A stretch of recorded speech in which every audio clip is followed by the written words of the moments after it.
Guys, banyak istri-istri yang hari-hari ini tanpa mereka sadar, salah satu pemicu suami mereka selingkuh adalah kelakuan mereka sendiri, kelakuan yang melanggar kodrat Allah.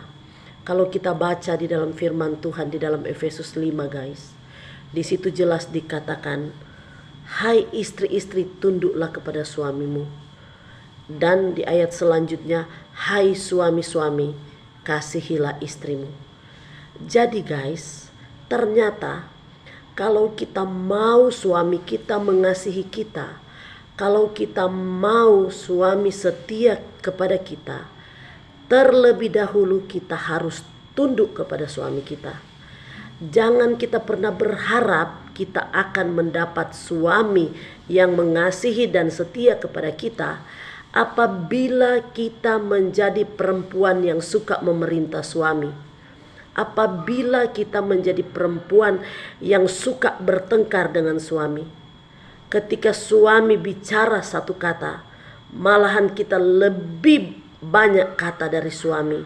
Karena firman Tuhan juga jelas berkata di dalam Amsal, lebih baik tinggal di sudut soto rumah daripada tinggal dengan perempuan yang suka bertengkar. Lebih baik tinggal di padang gurun daripada tinggal serumah dengan perempuan cerewet. Jadi harus kita introspeksi sebagai perempuan. Kalau kita selama berumah tangga kita cerewet kepada suami, kita terlalu banyak marah-marah kepada suami, kita tidak menghargai, menghormati suami sebagaimana semestinya, pada saat itulah guys, suami kita akan mencari kenyamanan di luar. Jadi kalau kita benar-benar sungguh-sungguh mau suami kita berubah ketika dia sudah punya selingkuh, kita sebagai istri yang harus introspeksi dulu. Dan mungkin juga perselingkuhan terjadi, Tuhan izinkan itu terjadi, ada dosa masa lalu yang harus kita bayar. Karena hukum kasih bicara hukum tabur tuai. Apa yang pernah kita tabur di masa lalu kita, satu saat kita pasti akan menuainya. Jadi perselingkuhan terjadi di dalam rumah tangga, jangan juga kita selalu menyalahkan suami. Kita juga istri yang harus introspeksi. Jangan-jangan suami kita suka berselingkuh karena kita tidak pernah memberikan kenyamanan di dalam rumah kita sendiri kepada suami. Dan satu hal juga yang paling suami tidak sukai kepada istri adalah istri yang pemalas. Ketika bangun pagi, istri tidak mau bangun pagi untuk menyediakan makanan. Karena di Amsal 31 juga di pasal yang terakhir itu guys, di situ bicara tentang istri yang bijaksana. Istri yang bijaksana itu istri yang bangun pagi-pagi dan menyediakan makanan bagi seisi rumah.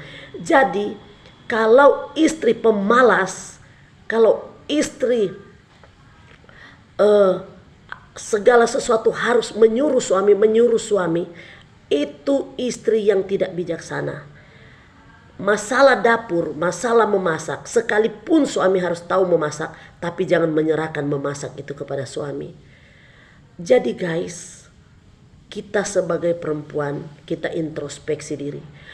Kalau kelakuan suami kita berubah kepada kita, kalau kelakuan suami kita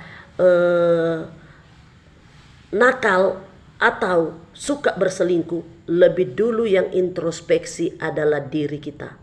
Dan kalau memang suami sudah terlanjur terikat dengan perempuan lain,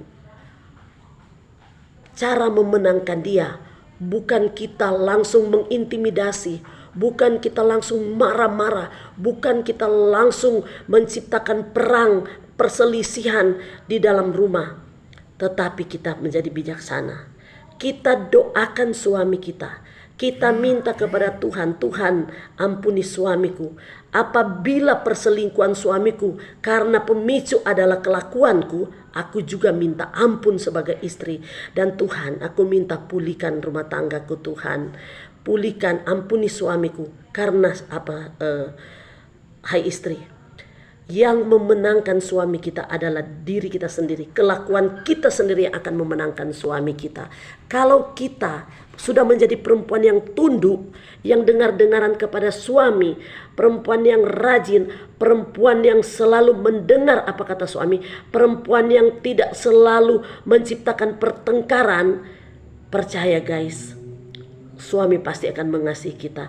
Dan kalau kita merespon suami atau kelakuan suami dengan kasih, sekalipun hati kita terluka, sekalipun hati kita sakit, kalau kita menabur kasih terus, menabur kasih, firman Tuhan juga berkata, kejahatan akan dikalahkan oleh kasih. Jadi meresponi suami yang sudah selingkuh, hanya kita terus mengasihi dia, hanya kita terus tunduk kepada dia, hanya kita terus memperhatikan dia. Kalau di waktu-waktu lalu kita kurang memperhatikan dia, saat ini kita harus memperhatikan dia. Dan yang satu lagi guys, kalau kita lihat suami kita selingkuh, jangan ketika kita tahu siapa selingkuhan suami, kita langsung pergi mencari, kita memberontak, kita marah-marah, bahkan pun mempermalukan selingkuhan dari suami kita. Tetapi kita datang kepada dia, kita respon dia dengan kasih, dan kita minta baik-baik supaya dia meninggalkan suami kita. Karena guys, kalau kita datang marah-marah atau kita mempermalukan dia, dia akan merasa dendam kepada kita. Yang dulunya mungkin dia pikir itu hanya main-main, dia akan menciptakan hubungan yang serius. Bahkan pun dia akan menciptakan di dalam pikirannya untuk lari berdua dengan suami Anda. Dan dia akan mempertahankan hubungan itu. Karena kenapa? Dia sudah terlanjur malu. Bahkan pun yang dulunya dia hanya mungkin main-main, tapi karena dia sudah dipermalukan, akhirnya dia mempertahankan hubungan dia dengan suami kita, dan memang betul-betul rumah tangga kita hancur. Maka dari itu guys, meresponi kelakuan suami kita yang berselingkuh, yang pertama kita lebih dulu harus introspeksi. Kalau ada dosa kepada kita, kalau dia selingkuh akibat kelakuan kita yang lebih dulu minta ampun kepada Tuhan, dan kita minta Tuhan pulihkan keadaan. Jangan kita terus memberontak, jangan kita terus melawan. Karena apa guys? Segala sesuatu yang terizinkan dalam kehendak Tuhan. Masalah, tantangan apapun yang teralami di dalam hidup kita, semua seizin Tuhan, dengan ada maksud dan tujuan di dalamnya. Maka itu guys,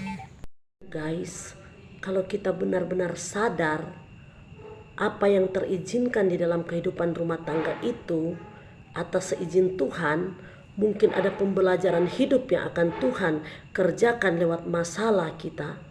Maka itu guys, kita harus meresponi suami kita dengan terus mengasihi. Jangan kita menyimpan sakit hati, jangan kita menyimpan dendam, jangan kita kepahitan dengan kelakuan suami kita.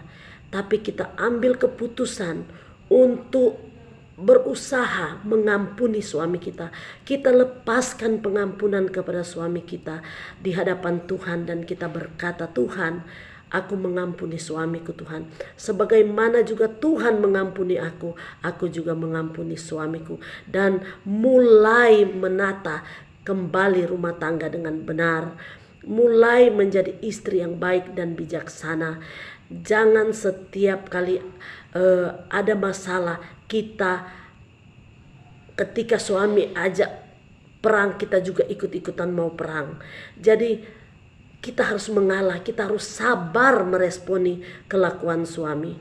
Karena kelakuan suami kita, seburuk apapun suami kita, sekotor apapun dia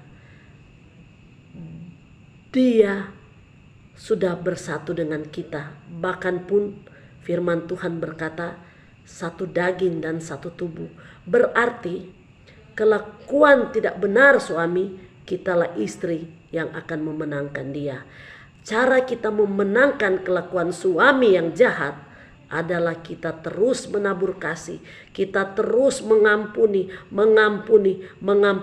Sehingga kalau kita sudah kerjakan bagian kita, Tuhan yang akan mengerjakan bagian Tuhan untuk memulihkan kehidupan rumah tangga kita.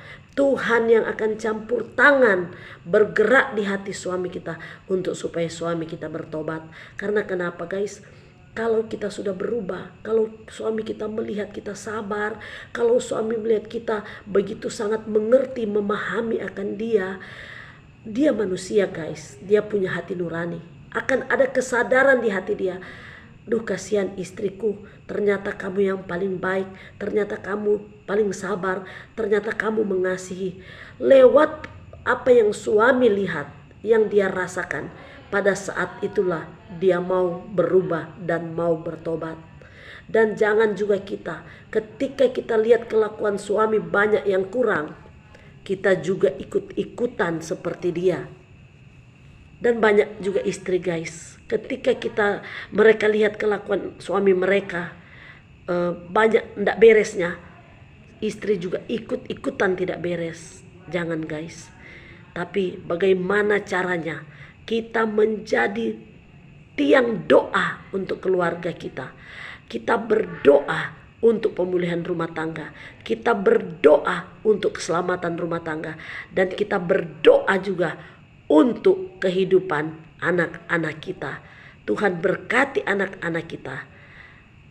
Dan kalau kita sudah jadi tiang doa, percaya guys, tidak ada yang mustahil bagi Tuhan. Tuhan tidak pernah terlambat menolong kita. Tuhan sendiri yang akan campur tangan memulihkan keadaan kita. Dan kita menjadi perempuan yang berbahagia. Sekali lagi guys, jangan simpan-simpan kesalahan suami. Jangan kita kepahitan kepada suami. Jangan kita dendam kepada suami kita. Tapi kita lepaskan pengampunan. Amin.